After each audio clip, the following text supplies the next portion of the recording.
Saudara-saudara, pada hari ini kami sudah melakukan pemantauan dan kemudian menghimpun seluruh data dan berkomunikasi dengan berbagai pihak yang kemudian menghimpun data ini, baik dari Dinas Kesehatan maupun dari laboratorium yang kemudian ditunjuk untuk melaksanakan pemeriksaan serta dari rumah sakit yang merawat.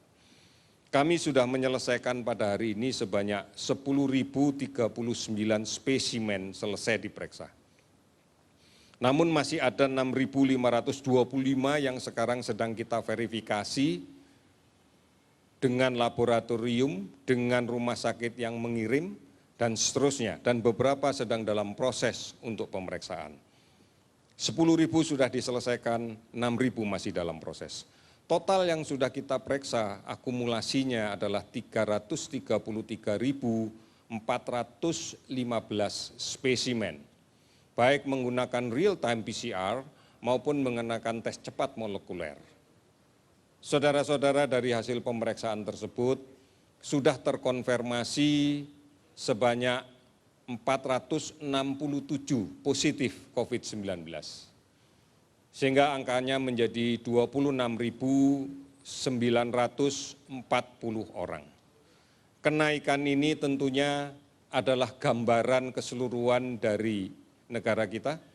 Namun kalau kemudian kita rinci lebih lanjut, bahwa kenaikan yang masih cukup tinggi, angka yang masih cukup tinggi kita dapatkan di DKI, di Jawa Timur, di Sulawesi Selatan, di Jawa Barat, dan di Kalimantan Selatan.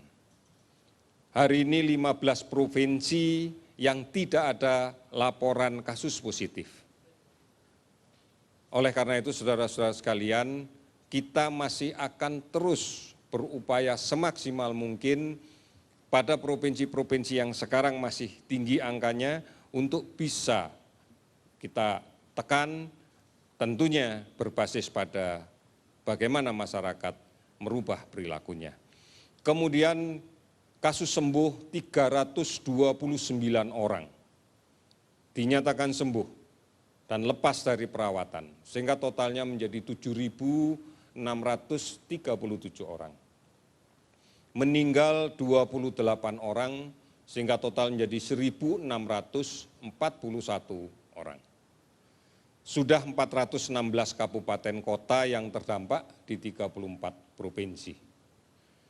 Masih juga dilakukan pemantauan di seluruh provinsi terhadap 48.358 orang ODP. Pengawasan masih dilakukan terhadap pasien yang diduga COVID sebanyak 13.120 orang. Saudara-saudara, mari kembali lagi kita cermati data-data ini sebagai sesuatu yang bisa kita gambarkan bahwa proses penularan masih terjadi di beberapa tempat. Oleh karena itu, mari bersama-sama kita menyadari ini dan kemudian mengupayakan berbagai hal untuk mencegah terjadinya penularan. Bagaimanapun juga kita harus hidup dalam tatanan yang baru, yang berfokus kepada upaya untuk memutuskan rantai penularan. Kami tidak henti-hentinya mengingatkan, menjaga jarak, pada saat menjaga jarak fisik, pada saat kita berinteraksi dengan siapapun, menggunakan masker menjadi sangat penting. Rajin mencuci tangan, itu juga menjadi sesuatu yang harus kita lakukan. Inilah tatanan hidup yang baru yang harus kita laksanakan. Oleh karena itu, dengan cara seperti inilah kita akan bisa memenangkan pengendalian COVID-19 ini. Saudara-saudara, ikuti terus informasi tentang COVID-19. Kepedulian kita bersama dibutuhkan untuk bersama-sama memutuskan rantai ini. Beberapa informasi selalu kami siapkan, baik di covid19.go.id atau melalui call center 119 extension 9, atau juga bisa dilihat di akun media sosial @lawancovid19id. Juga banyak sekali layanan telemedicine yang bisa dimanfaatkan oleh semua warga negara kita, oleh semua penduduk kita.